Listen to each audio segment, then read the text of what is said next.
Hello दोस्तों, कैसे हो आप लोग। Welcome back to the channel justify your blessings with Sunita.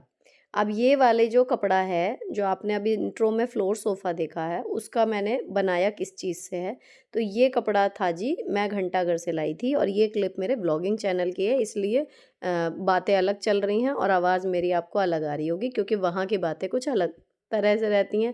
यहाँ मैं आपको कपड़े की डिटेल बता रही हूँ बस, कि क्विल्टेड फैब्रिक है, सॉफ्ट है, गर्म है और ये मुझे मिला था 100 रुपये मीटर।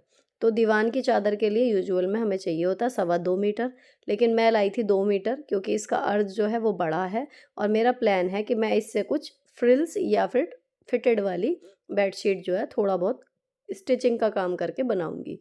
तो अब मेरे दिमाग में यही था कि 2.25 का 2 ले तो आई हूँ कि कहीं कुछ गड़बड़ ना हो जाए। तो मैंने सबसे पहले जो है इसको बिछा के देखा कि जो मेरा अंदाज़ा था वो सही बैठेगा या नहीं। तो इसको अच्छे से बैठाया। इसकी सबसे बढ़िया बात कपड़े की ये लगी कि जहाँ पर जैसा सेट कर दो, हिल नहीं रहा, बिल्कुल वैसे ही चिपक जा रहा है।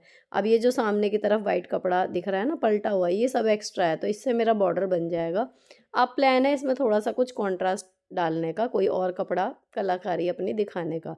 तो मैंने अपना पिटारा खोला, ये ऊपर की रैक में मैं बचे हुए कपड़े वगैरह जो हैं वो रखती हूँ। मैंने उसमें से कुछ निकाले जो इसके साथ मैचिंग में जा सकते थे, और फिर मैं ये लैडर वापस रख के अब इसमें दिमाग लगाऊंगी कि जी क्या और कैसे हो सकता है। ऑप्शन मेरे पास कम इसलिए हैं क्योंकि मैं अपनी मशीन को लेके जो है कॉन्फिडेंट नहीं हूँ कि इस पे सिलाई चलेगी ढंग से या नहीं चलेगी। तो मैंने एक ये वाइट कलर का निकाला, रॉ सिल्क का कपड़ा, कि वाइट देखते हैं कैसा लगेगा और इस तरीके से प्लेट्स वगैरह बन जाएंगी। और एक दूसरा ये मेरे पास पुराना पड़ा हुआ था ब्लैक कलर का वेलवेट का। तो मुझे लगा कि वाइट से ज़्यादा जो कॉन्ट्रास्ट बन रहा है अच्छा, वो वेलवेट का बन रहा है। लेकिन अगेन वही प्रॉब्लम है कि सिलाई चले नहीं चले, तो मैं बहुत ज़्यादा फ्रिल्स या फिर इस तरीके की सिलाई जिसमें लगनी हो वैसा डिज़ाइन थोड़ा सोच के, मतलब ये लग रहा था कि होगा नहीं होगा, कर तो लूँ।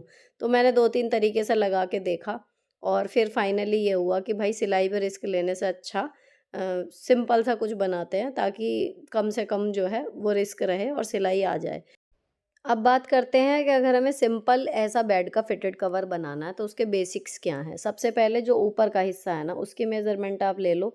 तो ये लगभग बैठी थी मेरी 35 इंच के करीब थी, और आधा आधा इंच कम से कम दोनों साइड स्टिचिंग का आप रख के चलो। तो जितनी भी आपके गद्दे की मेज़रमेंट है उससे आप 1 इंच पूरा फालतू मान के चलो कि आपको चकोर कपड़ा चाहिएगा, रेक्टेंगल, जो इसके ऊपर वाले हिस्से को कवर करेगा। अगर आप 2 कपड़े मिला के कर रहे हो कि बिछाने वाले हिस्से पे अलग और बॉर्डर अलग, तो आपकी मेज़रमेंट जो जाएगी वो यही जाएगी कि जो आपका पट हिस्सा है गद्दे का, उससे आप 1 इंच फालतू अपना इसकी चौड़ाई लेंगे और लंबाई जितनी गद्दे की है सेम उसमें भी 1 इंच आप फालतू जोड़ दोगे।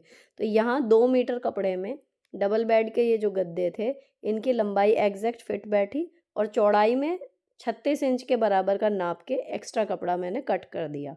अब आप इसको बिछा के देखोगे तो जो आपका ये बिछाने वाला हिस्सा है जिस पे हम बैठते हैं, वो पूरा हिस्सा इससे कवर हो जाएगा। अगर आप इसका बॉर्डर किसी प्लेन कपड़े से लगाना चाह रहे हो या कुछ है, तो मेन आपको डबल बेड के गद्दे के लिए 36 बाई 72 का ऐसा रेक्टेंगल टुकड़ा चाहिए होगा।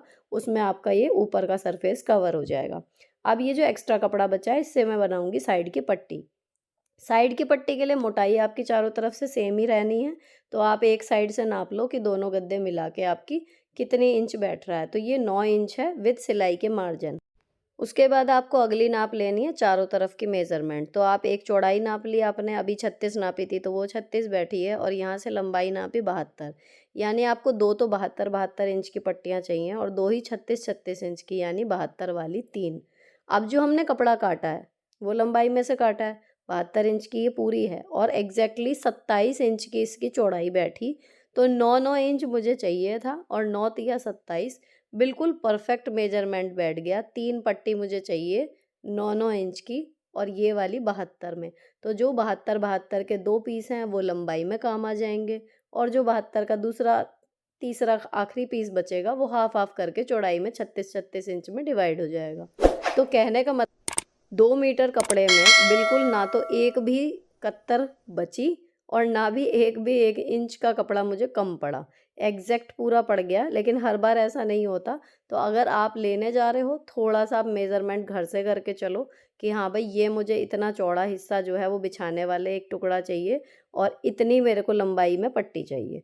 तो आपको थोड़ा सा आइडिया ज़्यादा रहेगा जब आप शॉपिंग करने जाओगे। अब क्या करना है, इन तीनों पट्टियों को मुझे जोड़ना है जो मैंने 9-9 इंच की काटी हैं, है ना? अब ये 9-9 इंच की काटने के बाद इन पे जोड़ने के बाद मेरा इतना है कि अगर मैं इसमें और कोई कपड़ा ना भी लगाऊँ, तो भी ये सिंपल सा बिल्कुल मतलब फिटेड बन जाएगा, इसमें कमी नहीं पड़ेगी। क्योंकि जो नीचे से मोड़ने का मार्जिन है ना, वो उन 9 इंच में है और आधा इंच जो है वो सिलाई का भी इसमें है, क्योंकि थोड़ा-सा एक्स्ट्रा हमने वहाँ से लिया है जो ऊपर बिछने वाला कपड़ा है और थोड़ा-सा इसमें एक्स्ट्रा है। लेकिन केवल मैंने जो वो ब्लैक वेलवेट इसमें ऐड करने की सोची है, वो इसलिए कि जब एक बॉर्डर सा आता है तो थोड़ा-सा कॉन्ट्रास्ट क्रिएट होता है, एक अच्छी-सी शेप आती है। तो ये एक डिज़ाइनिंग के लिए डाला है। अगर आप 2 कलर के कपड़े ये वाले ले रहे हो, तो आप नहीं भी डालोगे बॉर्डर, तब भी आपका जो इस तरीके का कवर है वो बहुत अच्छा बनेगा। मेन मुझे जो समझ में आया वो यही है इसकी एक ख़ास बात कपड़े की जो आपको देखनी चाहिए, थोड़ा-सा स्टिफ़ कपड़ा लें, तो आपका जो ये लुक है फ्लोर सोफ़ा का ये ज़्यादा अच्छा आएगा। पतले कपड़े में या फिसलने वाले कपड़े में उतना अच्छा नहीं आएगा। अब ये तीनों साइड जोड़ने के बाद एक लंबी बॉर्डर वाली पट्टी बन गई और मैंने उसके साइड जो हैं वो भी मोड़ के सिक्योर कर लिए। सबसे लंबा और मेहनत का काम इसमें जो था वो यही था बस, और कुछ भी नहीं है। अगर आपके पास इलेक्ट्रिक सीइंग मशीन है या फिर आप पैर वाली मशीन चलाते हो, तो ये काम और भी आसान हो जाएगा। अब ये जो है हमारी 8 इंच के करीब तैयार हो गई। थोड़ा-सा जो है इसमें मोड़ने-वोड़ने में चला गया। मैंने एक्स्ट्रा मोड़ा था ताकि मुझे पट्टी लगाने का मार्जिन रहे। 1 इंच समझिए कम पड़ा है, तो मुझे 1 इंच की पट्टी चाहिए, थोड़ा-थोड़ा सिलाई के लिए रखूँगी, तो मैंने जो है 2 इंच की ये ब्लैक वेलवेट में से पट्टियाँ काट ली। अब पहले मैं एक पट्टी ही काट के, उसके बाद इसको सिल के देखूँगी कि मशीन सही से चल रही है, स्टिचेस ठीक से आ रहे हैं या नहीं आ रहे। हालाँकि जब मैंने ये वीडियो व्लॉग चैनल पे डाला था, तो बहुत सारे कमेंट आए कि 11 नंबर की सुई और 18 नंबर की सुई मुझे सजेस्ट की। उसमें से मुझे 11 नंबर की अभी तक नहीं मिली है। 18 नंबर वाली मैं ले आई हूँ, लेकिन वो मैंने वेलवेट पे चला के नहीं देखी। तो अगर आप लोगों को इसका कोई एक्सपीरियंस हो, तो आप शेयर करना कि वेलवेट पे या मोटे कपड़े पे चलाने के लिए कौन-सी अच्छी रहती है सुई जो काम कर जाती है हमारी नॉर्मल मशीन पे। और यहाँ मशीन चल गई, ठीक-ठाक सिलाई आ गई थी, इसीलिए मैं हाथ जोड़ रही थी, भगवान जी का शुक्रिया अदा कर रही थी, क्योंकि इतनी मेहनत हमारी जो है वो लगती है मेज़रमेंट में, कपड़ा लाने में, सब कुछ है। अगर मशीन सही चलती हो तो काम आपका आसानी से और अच्छे से हो जाता है, मज़बूत। नहीं तो फिर बीच-बीच में से कभी सिलाई टूट रही है, कभी धागा टूट रहा है, उस चक्कर में हमारी जो फिनिशिंग है प्रोडक्ट की वो नहीं आ पाती। अब जब मैं एक पट्टी लगा चुकी थी तो फिर मैंने फटाफट से 3-4 पट्टियाँ अंदाज़े से काट ली, इसको मैंने नाप के नहीं काटा था। और 2 इंच बस चौड़ाई मैं नापती चली गई थी, तो जितना वो कपड़ा था, उतनी मैंने काट ली थी कि देखते हैं क्या होता है। तो अब मैं इसको जो है सिलती जा रही हूँ। एक साइड से जो है इस पट्टी में जब सारा सिल जाएगा ना, तो यहाँ पर फिर दूसरा साइड जो है वो हमें उस पट वाले चौकोर हिस्से में जोड़ना है, जो हमने ऊपर बिछाने के लिए अलग से काटा है। अब यहाँ पर शाम होने लगी थी, तो ये क्लिप बच्चे बना रहे थे, उनके स्नैक्स का टाइम हो रहा था, तो फिर मैं एक बार उठ गई थी और उठने के बाद अब मैं दोबारा बैठी, तो ये नीचे का एक 6 इंच के करीब का टुकड़ा हमेशा मेरा कम पड़ जाता है इस तरीके से, अगर मैं बिना नापे कोई काम करती हूँ। तो ये मैंने फिर इतना कम पड़ा था ये काटा और इसे लगाने के बाद हमारा जो बॉर्डर है वो नीचे की पट्टी में ऐड हो जाएगा। अब बस इसको मुझे जोड़ने के बाद बड़ी जो चादर वाला हिस्सा है मतलब हमारा, उसमें और ऐड करना है एंड दैट्स इट। तो यहाँ पर सिलाई में कोई कलाकारी नहीं है, केवल आपकी मेज़रमेंट की बात है। अगर आपने मेज़रमेंट ठीक से ले ली और दूसरी चीज़, अगर आपका कपड़ा थोड़ा-सा स्टिफ़ है, जो अपनी शेप बनाए रखता है, तो आपका ये कुशन कवर या फिर आप इस तरीके का फ्लोर सोफ़ा आप बनाओगे, तो वो अच्छे से शेप बनाए रखेगा अपनी और देखने में फिटिंग जो है वो अप टू द मार्क लगेगी, अच्छी लगेगी। तो थोड़ा-सा कपड़ा हमें इसके लिए मज़बूत सा लेना है। एटलीस्ट जो बिछने वाला कपड़ा है ना, वो हमें थोड़ा मोटा ही रखना है। चाहे जो नीचे साइड में है, फ्रिल वग़ैरह है, अगर आप लगा रहे हो तो आप सॉफ्ट कपड़ा वहाँ पर यूज़ कर सकते हो।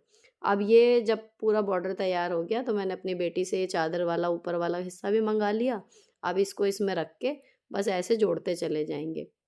एक छोटी-सी पट्टी लगी है, थोड़ा काम तो बढ़ा इसमें, लेकिन एक इसी पट्टी से लुक इतना ज़्यादा इन्हेंस हो गया, क्योंकि ओवरऑल कंट्रास्टिंग में जब नहीं था, केवल प्रिंट प्रिंट था, तो वो देखने में अच्छा लग रहा था तब भी। लेकिन इस पट्टी के लगने से चार चांद से लग गए, एकदम डिफाइन सी हो गई गद्दों की शेप। तो ये ज़्यादा अच्छा लगा। तो ये कंट्रास्टिंग में अगर आगे भी बनाऊंगी, तो मेरा प्लान यही है कि मैं कुछ ना कुछ कंट्रास्ट बॉर्डर पे ज़रूर डालूंगी, तभी बनाएंगे। अब जब मैंने ना लगाने से पहले इसको नाप के देखा, तो पट्टी जो है वो सारी नपी हुई थी, तो बिल्कुल ठीक-ठाक बैठ रही थी। और कॉर्नर में भी मैंने देखा कि इस तरीके से मोड़ने से वो ऑटोमैटिकली शेप ले रहा था, तो मुझे कोई स्टिचिंग वगैरह लगाने की वहाँ पर भी ज़रूरत नहीं पड़ी। तो कुल मिला के जो है इसमें सिलाई का काम बहुत ज़्यादा नहीं है। केवल ये चीज़ें ना आपको देखने में लगती हैं कि बहुत मेहनत की बात है या कैसी बनेंगी, लेकिन ऐसा कुछ नहीं है, बिल्कुल सीधी-सीधी सिलाइयाँ होती हैं। अगर आप शुरू करोगे बनाना, तो एक-एक करके जो है वो सफाई भी आने लगेगी और आपको मज़ा भी आएगा बनाने में। और अपने हाथ से बनाई हुई चीज़ें जब हम सजाते हैं ना, तो उसकी खुशी एक अलग ही होती है, इससे आप सभी लोग एग्री करोगे। अब मैंने जो है डिनर में आज पाव भाजी बनाई थी, तो उसकी तैयारी अलग चल रही थी, लेकिन इसको बनाते ही पहले मैंने इस पे चढ़ा के देखा और एक साइड से ही लगाते ही इतनी बढ़िया सी शेप आई ना, तो मैं खुशी का मतलब ठिकाना नहीं था कि भई वाह! यही वाली फीलिंग आ रही थी। तो फाइनली ये बन गया, ये देखो कितनी अच्छी फिटिंग इसकी आई है बिल्कुल। और ये लगने के बाद ना आपका उसके बाद अगर आपके यहाँ अभी सोफ़ा आपने नहीं भी खरीदा, तो इस तरीके से आप कन्वीनिएंटली 2 गद्दे लेके उस पे इस तरीके से लगा दो, मसंद वगैरह रख दो, कुशन वगैरह लगा दो।